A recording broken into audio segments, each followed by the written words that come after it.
আমেরিকার নিজের ঝামেলা নিয়ে সে বাঁচে না। তার ডলারের কি হবে? ব্রিক্স অলরেডি 50% জিডিপি পৃথিবীর কন্ট্রোলে নিয়ে নিয়েছে। এই ডলার যদি ফল করে যায়, আমেরিকা উইল ফল। পুরা মুসলিম ওয়ার্ল্ড এখন আমেরিকা বিরুদ্ধে দাঁড়িয়েছে মোটামুটি ধরতে গেলে। এবং যেভাবে নরহত্যা হচ্ছে গাজাতে, এগুলো নিয়ে আমেরিকার অস্ত্র দিয়েই কিন্তু করেছে। এবং আমেরিকার বিরুদ্ধে হুতি, হামাস, হেজবুল্লাহ, চীন, ইরান, এই 5টা শক্তি দাঁড়িয়েছে। এবং ধীরে ধীরে অন্য দেশগুলো সংঘবদ্ধ হচ্ছে। আমাদেরকে পরাজিত করতে পারে যুদ্ধে এরকম কোনো শক্তি নাই, নট ইভেন আমেরিকা। আমি শক্তির জায়গাটা বলছি, আমি ধর্মীয় বিভাজনের কথা বলছি না। এই ইন্ডিয়া এত সাহায্য করলো শেখ হাসিনাকে, পারছে? লক্ষ্য করতে পারছে? এত কথা, এত গল্প, ও গল্প কোথায় গেল? এই বেলা আক্রমণ হচ্ছে, এই ইন্ডিয়ান সৈন্য চলে আসলো, ওদের খেয়ে ফেলবো আমরা, ওদের খেয়ে ফেলবো। ইন্ডিয়ান ফোর্স এখানে আসা মানে হলো এখান থেকে ফিরে যেতে পারবে না। ওই চক্রব্যূহের মতো একবার ঢুকতে পারবে, ও বের হতে পারবে না, ও খেয়ে ফেলবো সবগুলো। আমি শেষের কথাটা দিয়ে শুরু করি। শেখ হাসিনার এই যে বারবার হুমকি দেওয়া অমুক্ত, এটা হলো কি, এটা তার অজ্ঞতা প্রকাশ করে। অজ্ঞতা, চরম অজ্ঞতা। উনি এই যে পুরো রাজনৈতিক জীবনে যে ভুল মানে বিষয়ের উপরে ছিলেন, বিবেচনার উপরে ছিলেন, বুদ্ধি বিবেচনার উপরে, তার সম্পূর্ণ বুদ্ধি বিবেচনা যে ভুল, দেশের মানুষকে যেভাবে তিনি চিন্তা করেছেন সেটাও ভুল, তিনি সবকিছুকে যেভাবে চিন্তা করেছেন এই সবই ভুল। ওই ভুল সবই ভুল একটা গান আছে না? তো ওনার এই ভুলটা এইটাই প্রকাশ করে। ওনার উচিত ছিল ভারতে গিয়ে প্রথম কথা বলা যে আমি ক্ষমা চাই, হাত জোড় করে গলবস্ত্র হয়ে শাড়ির আঁচলটা গলার মধ্যে দিয়ে জোর হাতে বলা উচিত ছিল যে আমি ভুল করেছি, আমাকে ক্ষমা করে দেন, ক্ষমা করে দেন, এবং আমার ডেড বডিটা যেন বাংলাদেশ মাটিতে সমাহিত হয়। এই কথাটা বলা উচিত ছিল। আরে যেখানে আপনি এত কিছু করলেন, ছাত্রলীগ, যুবলীগ, আওয়ামী লীগ, পুলিশ লীগ, ব্যবসায়ী লীগ, সব কিছু ইউজ করলেন জনগণের বিরুদ্ধে, কিছুই হলো না, শেষ পর্যন্ত আপনি পালাই গেলেন এখান থেকে। তারপরেও আপনি হুমকি দিচ্ছেন ওখান থেকে। তা আমরা বুঝি না কিসের এটা হুমকি। তার মানেটা হলো উনি সারা জীবন ভুল করেছেন, এখনো ভুল করতেছেন, এখনো ভুল করতেছেন। হ্যাঁ, তো কাজেই এই ভুল, এটা তার অনভিজ্ঞতার প্রমাণ। তিনি একজন বোকা মানুষ, তিনি রাজনীতিও বোঝেন না, উনি কিছুই বোঝেন না, সামাজিক জ্ঞান সম্বন্ধে ওনার কোনো কিছু ধারণা নেই,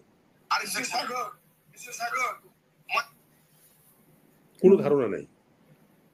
তো কাজেই আমার ধারণা হয় যে তিনি এই বারবার যে ভুল করতেছেন, এইটা ইনি ভুলের মধ্যেই থাকবেন সারা জীবন, এটাই হলো কথা। ওই এক লোককে ওই মানে মারা গেছে, তো মারা যাওয়ার পরে তাকে গোসল দেওয়া হয়েছে, কাফন পরানো হয়েছে, কবরে নামায় যখন মানে ওই কাঠ বাঁশ দিয়ে তার কবর মানে মোটামুটি আর একটা দুটো লাগালেই শেষ হয়ে যায়, তখন সে ধর্ম করে মানে নড়ে চড়ে উঠছে আর কি। তো সব লোক বলে যে কি ব্যাপার, আপনি তো মরে গেছেন, এই যে আপনি বেঁচে উঠেন। বলে আমি নিঃশ্বাস নিতে ভুলে গেছিলাম, আমি নিঃশ্বাস নিতে ভুলে গেছিলাম। তো প্রশ্ন হলো যে শেখ হাসিনা সারা জীবন ভুল করেছেন, এখনো ভুল করতেছেন উনি। আমি তো বলি, আপনাকে একটা উদাহরণ দেই আমি, তার পরিণতি কি দাঁড়াচ্ছে হতে পারে। গোলাম মোস্তফা, বিখ্যাত ব্যক্তি যিনি মেজর ডালিমের ওয়াইফকে হাইজ্যাক করেছিলেন, যার পরিণতিতে শেষ পর্যন্ত বঙ্গবন্ধু শেখ মুজিবুর রহমান পুরো পরিবার নিয়ে নিহত হলেন। সেই গোলাম মোস্তফা রেড ক্রসের চেয়ারম্যান ছিলেন, চুরি চামারি করে সব টাকা নিয়ে তিনি ইন্ডিয়া চলে গেছিলেন। তো ওনার পরিবার সহ কারে করে উনি দিল্লি যাচ্ছিলেন, ভারত তাকে তার উপর ট্রাক চড়াই দিয়ে মেরে ফেলছে। তার টাকা পয়সার আর কোনো হিসাব নাই। এই শেখ হাসিনা এখান থেকে কত কত সুটকেস নিয়ে গেছে, তার মধ্যে কত ডলার ছিল, কত বাংলাদেশি কারেন্সি ছিল, এগুলো কেউ আমরা জানি না।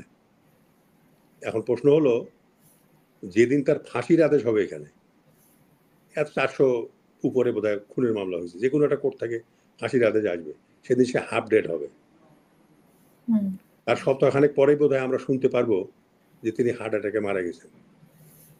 এটি খুব যৌক্তিক, যেতেই পারে। ৭৭ বছর বয়স, ফাঁসির আদেশ হয়েছে, এটা শোনার পরে উনি মৃত্যুবরণ করলেও করতে পারেন।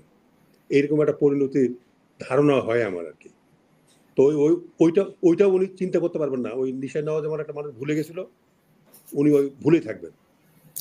মানে এই জন্যই হুঙ্কার দিয়ে নিজের অবস্থান, এই জন্য হুঙ্কারটা উনি দিচ্ছেন। এখন বাকি যে প্রশ্নগুলো আপনি করলেন ট্রাম্পের বিষয়ে, দেখেন বিএনপিকে আমেরিকা ক্ষমতায় নিয়ে আসবে, স্যাংশন দেয়, ওই করে সেই করে। হ্যাঁ, তো শেষ পর্যন্ত তো আমরা তো দেখলাম যে কি হলো, পিটার হাস কি করলেন, শেষ পর্যন্ত হাঁসকে জবাই করে ফেললো। এ কথা তো আওয়ামী লীগও বলছে, হাঁসকে জবাই করে ফেলছে। আমেরিকার নিজের ঝামেলা নিয়ে এসে বাঁচে না। তার ডলারের কি হবে?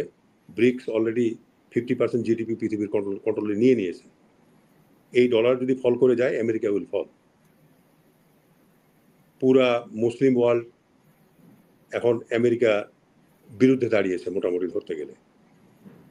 এবং যেভাবে নরহত্যা হচ্ছে গাজাতে, এগুলো নিয়ে আমেরিকার অস্ত্র দিয়েই কিন্তু করেছে। এবং আমেরিকার বিরুদ্ধে হুতি, হামাস, হেজবুল্লাহ, চীন, মানে ইরান, এই 5টা শক্তি দাঁড়িয়েছে। এবং ধীরে ধীরে অন্য দেশগুলো সংঘবদ্ধ হচ্ছে। এবং আমার ধারণা হয় একটা নিউক্লিয়ার যুদ্ধ, পারমাণবিক যুদ্ধ দ্বার প্রান্তে আমরা পৌঁছে গেছি, এবং সেটা ঘটবে ইনশাল্লাহ।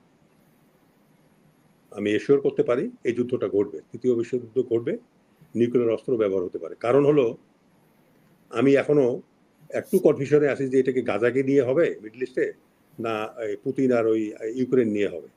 তো বোধহয় ইউক্রেন নিয়ে হওয়ার আমার প্রথম থেকে ধারণাটা ছিল যে ইউক্রেন নিয়ে হবে। কারণ হলো, যে অস্ত্রগুলো, মানে মিসাইলগুলো, যেটা ইন্টারকন্টিনেন্টাল মিসাইল সাপ্লাই দিয়েছে আমেরিকা ইউক্রেনকে, সেগুলো রাশিয়ার বিরুদ্ধে ব্যবহারের অনুমতি দেওয়া হয়েছে। এখন রাশিয়ার বিরুদ্ধে অনুমতি দেওয়া মানে এগুলো তাদের নিউক্লিয়ার সাইলোগুলো যেখানে যেখানে আছে, সেই জায়গাগুলোতে কিন্তু এই নিউক্লিয়ার বমগুলো গিয়ে পড়বে, এই মিসাইলগুলো গিয়ে পড়বে। এইটা যদি পড়ে, আমার ধারণা হয় ইউক্রেনের বিরুদ্ধে পারমাণবিক অস্ত্র ব্যবহার করবে রাশিয়া। কেন, রাশিয়ার প্রেসিডেন্ট পুতিন একটা বলেছিল, যদি রাশিয়া না থাকে তাহলে পৃথিবী থেকে লাভ কি। অতএব এই আমেরিকা এবং ইউরোপ, ন্যাটো এই রাশিয়াকে প্রভোক করেছে ইউক্রেন আক্রমণ করার জন্য। বাংলাদেশের ক্ষেত্রে এবং সেই প্রভোকেশনে তারা জানতে চেয়েছিল, বোধহয় মনে হয় রাশিয়া এবং আমেরিকা, এই ইউরোপ এবং আমেরিকা, যে রাশিয়ার সামরিক শক্তি কতটুকু, এটাকে জাজ করা, এবং কি কি অস্ত্র তাদের আছে। তো সেটা জাজ হয়ে গেছে। এখন তারা বলতেছে যে রাশিয়ার বিরুদ্ধে বম মারা যাবে, কিন্তু নিউক্লিয়ার অস্ত্র তো তাদের আছে। তো কাজেই একটা নিউক্লিয়ার যুদ্ধ আমার মনে হয় মুখোমুখি আমরা দাঁড়িয়ে গেছে, এবং সেটা ইনশাল্লাহ ঘটবে। এটা মিডল ইস্ট দিয়েও ঘটতে পারে, তো সেটার সম্ভাবনা আমি কম দেখছি, বাট রাশিয়া ইউক্রেন নিয়ে এখানে এটা ঘটে যেতে পারে। বাংলাদেশে কিভাবে প্রভাব পড়তে পারে? আর আপনার ওই যে হিন্দুকে তুলসী গ্যাবার্ড না কি নাম, হ্যাঁ, তাকে আপনার ওই যে সিআইএ এর প্রদান করা হচ্ছে, এগুলোর করে বাংলাদেশের কি হবে? এই যে আমরা যে বিপ্লব হলো, রেভলিউশন হলো, এখানে কি চীন সাহায্য করেছে, আমেরিকা সাহায্য করেছে, ইউরোপিয়ান সাহায্য করেছে, না অন্য কেউ সাহায্য করেছে? কেউ আমাদেরকে সাহায্য করেনি। আমাদের সন্তানরা, ছেলেরা এবং আমাদের পাবলিক, আমরাই এই রেভলিউশন করেছি, পরিবর্তন নিয়ে এসছি। তো ওই ধরনের যদি কোনো রকম থ্রেট আসে, আমরা মোকাবেলা করব জাতি হিসেবে রুখে দাঁড়াবো। এবং আমি আপনাকে বলি আজকে একটা কথা, আমাদেরকে পরাজিত করতে পারে যুদ্ধে এরকম কোনো শক্তি নাই, নট ইভেন আমেরিকা। আমি শক্তির জায়গাটা বলছি, আমি ধর্মীয় বিভাজনের কথা বলছি না। আমাদের 18 কোটি লোক, আমাকে তো একজন চ্যালেঞ্জ করতে বলছে যে গভর্নমেন্ট বলে 16 কোটি 17 কোটি, আপনি বলেন 18 কোটি। আরে 18 কেন, এটা 20 কোটি হইতে পারে। আমাদের এখানকার আদমশুমারি আমরা বুঝি না, এখন হয়ে গেছে ইংরেজি সেন্সাস। আদমশুমারিটা ঠিক ছিল তো, আদমশুমারি তো আমরা জানি কিভাবে আদমশুমারি হয়। ওই প্রধানমন্ত্রী বললেন যে বাংলাদেশে কত গরু আছে আমার জানা দরকার। তো পশুমন্ত্রী ওই পশু মন্ত্রণালয়ের সেক্রেটারিকে ডেকে বলল, এই সোলেমান সাহেব আছেন, উনিও শুনবেন আমার কথা, যে প্রধানমন্ত্রীর খায়েশ হলো যে বাংলাদেশে কত পশু আছে এটা জানা দরকার। তো পশুমন্ত্রী তার সচিবকে ডেকে বলল যে খবর দাও কত কত বাংলাদেশে কত আছে, পশু আছে। উনি ডিভিশনাল কমিশনারকে টেলিফোন করে বললেন, আমাকে বলো বাংলাদেশে কত পশু আছে, তোমার ডিভিশনে কত আছে। উনি ডিসি সাহেবকে ডেকে বললেন যে কত আছে। তারপরে ইউএনওকে ডেকে বললো যে কত আছে। তারপরে গেল চেয়ারম্যান, তারপরে গেল মেম্বার যায় একটা সিম্বল নিল। একটা ইউনিয়নে তো 22টা গ্রামের মতো, তো মেম্বারের অধীনে থাকে 5টা গ্রাম। তো 5টা গ্রামের মোটামুটি একটা ওই ওই নেয় আর কি, একটা গ্রামের হিসাব নেয় কত গরু আছে, করে একটা একুনে করে হিসাব করে, যদি 5টা গ্রামে একটা গ্রামে এত গরু থাকে তাহলে 5টা গ্রামে এত গরু, 22টা গ্রামে এত গরু। হ্যাঁ, একটা ডিভিশনে এত, এই জেলার মধ্যে এত গরু, একটা ডিভিশনে এত জেলায় এতগুলো গরু, একটা হিসাব করে দিয়ে বলে দিল বিকালের মধ্যে। সকালে বলছে, বিকালের মধ্যে বলে দিল এত গরু আছে বাংলাদেশে। এই হলো সেন্সাস, বুঝতে পারছেন? এই হলো সেন্সাস।